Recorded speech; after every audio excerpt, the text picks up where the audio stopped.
just want to take two ideas to you. Besides thanks, first of all, thanks. That's not one of the two ideas. First of all, thanks to the volunteers who are responsible for the display and the organization, and to Alan Applebaum, who really did a wonderful job. And he enthralled me with a wonderful addition to the synagogue. But speaking of thank you, I must also mention a name of a person without whom there would be no archives preserved, and that was Beatrice Solomon.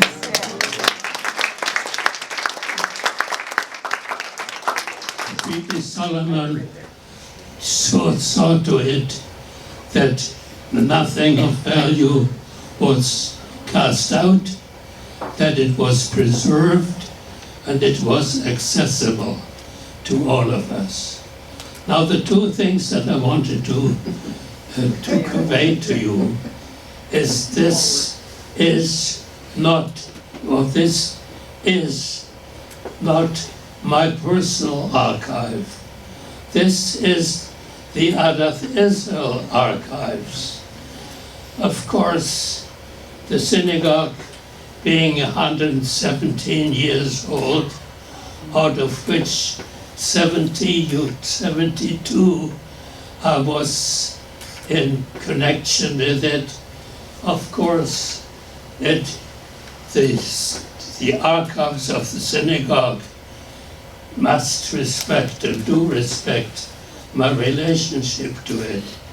But I have not tried to make this a home for my personal archives.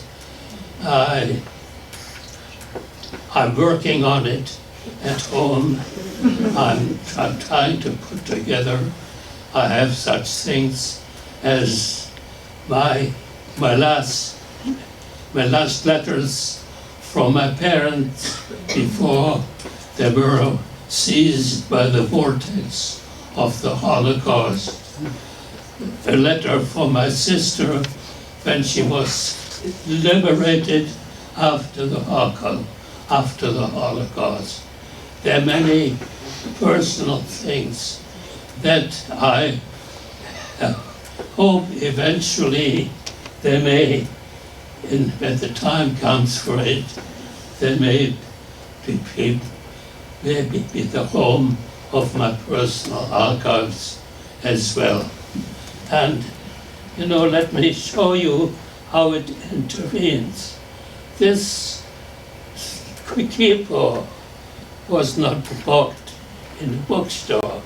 It was handmade by me from Mr. Abraham Solomon, who was a hat maker by trade and who was one of the mighty leaders of the congregation in its early stages. He never became president, he never became a secretary, but he was behind the power behind it.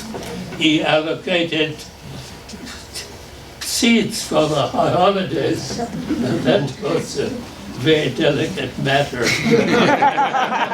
Made him very powerful.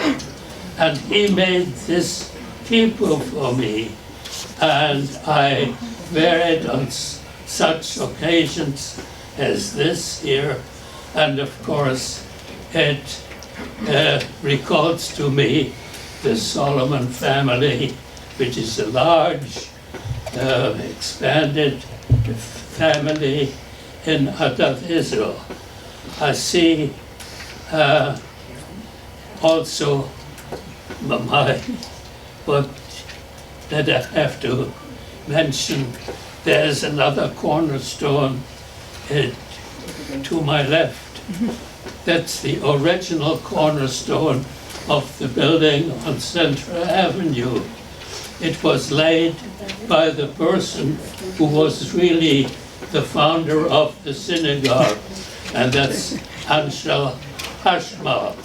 And I'm glad to know that one of his grandchildren is here today. And okay.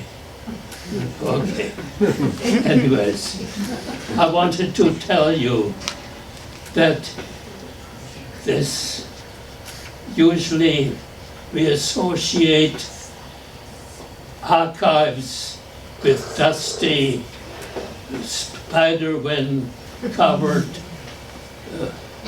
secret, discreet places that are not accessible.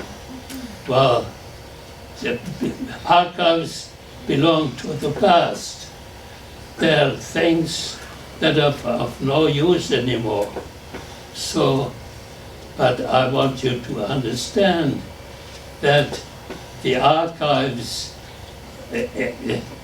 are future directed, because if we wouldn't have the confidence and the faith that our children, grandchildren, and great-grandchildren, our successors would appreciate the treasures of the past, we would not have an archive.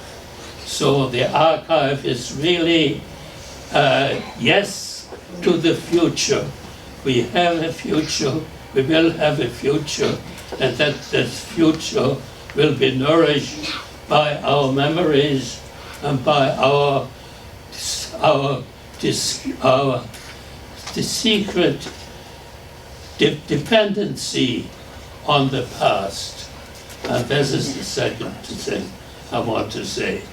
The dedication is not to the past, but it's the dedication to the future of this congregation, and the future of the Jewish people, and the future of peace and harmony in the world, in our society, and in the world. Thank you very much.